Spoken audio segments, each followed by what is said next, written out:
Hello there, welcome back to Life Vocabulary. I am Serena, and I was called, and there was an inner calling for me to pick this book up again. And so I did, after a very long day of creating, doing busyness, the kind of day where, when your brain is just completely and utterly just used up, it feels like, but then you find a little bit more space, and interestingly you find some space that is quite available for something creative, divine, nourishing. And so I'm picking up from Area of Thought 6, The Unseen, and it starts by talking about the purpose of art, hence I've titled this particular episode, this reading, The Purpose of Art. So let's get into this. By conventional definition, the purpose of art is to create physical and digital artifacts to fill shelves with pottery, books and records. Though artists generally aren't aware of it, that end work is a byproduct of a greater desire. We aren't creating to produce or sell material products. The act of creation is an attempt to enter a mysterious realm, a longing to transcend. What we create allows us to share glimpses of an inner landscape, one that is beyond our understanding. Art is our portal to the unseen world. Without the spiritual component, the artist works with a crucial disadvantage. The spiritual world provides a sense of wonder and a degree of open-mindedness not always found within the confines of science. The world of reason can be narrow and filled with dead ends, while a spiritual viewpoint is limitless and invites fantastic possibilities. The unseen world is boundless. The word spirituality may not speak to those who dwell chiefly in the intellect or those who equate the word with organized religion. If you prefer to think of spirituality as simply believing in connection, that's fine. If you choose to think of it as believing in magic, that's fine too. The things we believe carry a charge, regardless of whether they can be proven or not. The practice of spirituality is a way of looking at a world where you're not alone. There are deeper meanings behind the surface. The energy around you can be harnessed to elevate your work. You are part of something much larger than can be explained, a world of immense possibilities. When you're working on a project, you may notice apparent coincidences appearing more often than randomness or allows, almost as if there is another hand guiding yours in a certain direction. As if there is an inner knowing gently informing your movements. Faith allows you to trust the direction without needing to understand it. Pay particular attention to the moments that take your breath away. A beautiful sunset, an unusual eye colour, a moving piece of music, the elegant design of a complex machine. If a piece of work, a fragment of consciousness, or an element of nature is somehow allowing us to access something bigger, that is its spiritual component made manifest. It awards us a glimpse of the unseen. And that area of thought by Rubin is actually called The Unseen. I've numbered it as 6. myself. It's from the book The Creative Act, A Way of Being. And there's a page here with a quote, if you like. It says, "It's not unusual for science to catch up to art eventually, nor is it unusual for art to catch up to the spiritual." The next reading will be Look for Clues, and its area of thought 7.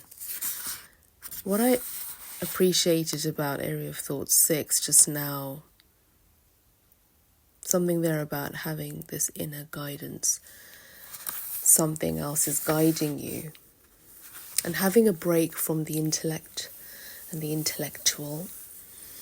I rely on art for this reason. After I'm done streaming on media and politics on my other channel, I find the need to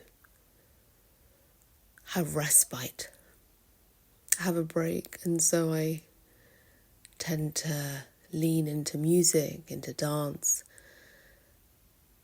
to my easel where I'll always have a few acrylics and a brush or two, a couple of instruments, so I can continue to iterate and add to this canvas that is already being built upon layers that are quite, I would say, spontaneous, definitely not thought out. It's an abstract piece, and I prefer abstract because I want to get away from concepts and thinking. I want to be intuitive and be in the flow and do exactly that, connect with that inner guidance. It's something else is guiding my hand. It's quite bizarre. There's been periods of time where I've even been listening to a podcast episode about politics, and it could be quite controversial, and it will be on in the background, and I will be painting at the same time. And it's satisfying my brain, and I still am able to access that inner guidance, that intuitive flow. Quite bizarre, because then you would expect, you see, there's this sort of caricature of being spiritual and creative, and that you would be in your, linen, your linen cotton kind of robe, and it'll be very Bedouin or hippie or whatever, and you'll be listening to chimes and you'll be in a very zen state in order to create. And I don't find that is really the case for myself most of the time. Most of the time I'm using creativity, especially art making, if you like, as a way to access that place that Rick Rubin is talking about in this area of thought, that place where the intellect doesn't always access. And I might push back a little bit on the science bit. I'm currently studying a master's in science in systems thinking, and whilst I studied political science 20-something years ago, and I've lived professionally within the world of media and politics, public relations and communications, I've always had my creativity working in parallel,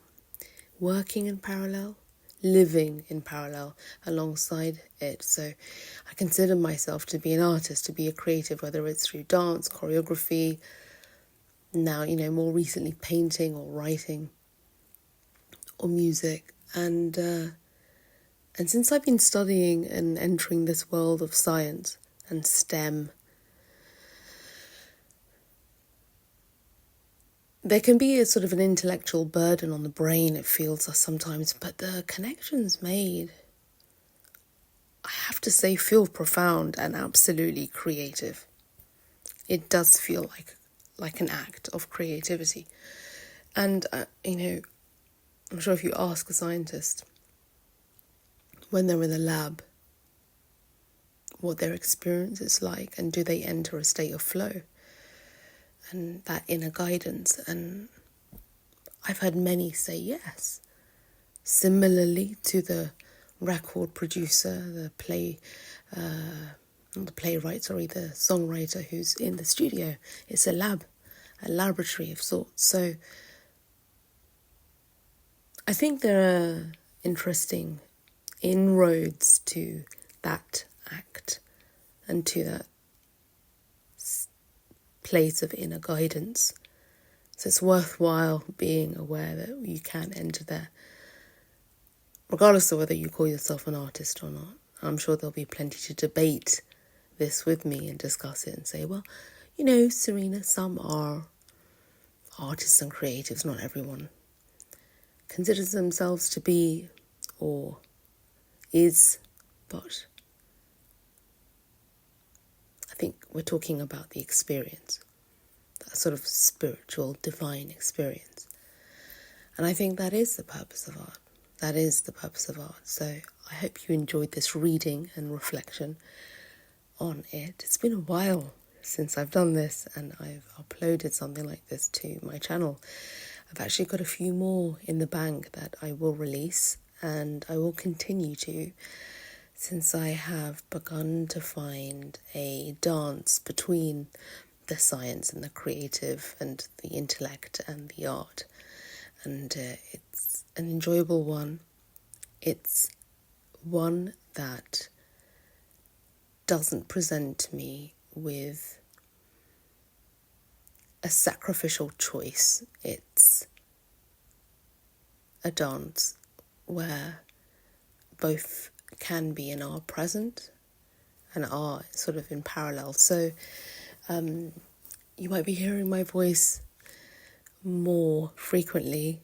So please, continue to tune in to the content. I've actually found some project episodes from the past that were unlisted that are now available, so you can even enjoy those, and I will be back. So here's to your creativity and your exploration, and we'll speak soon.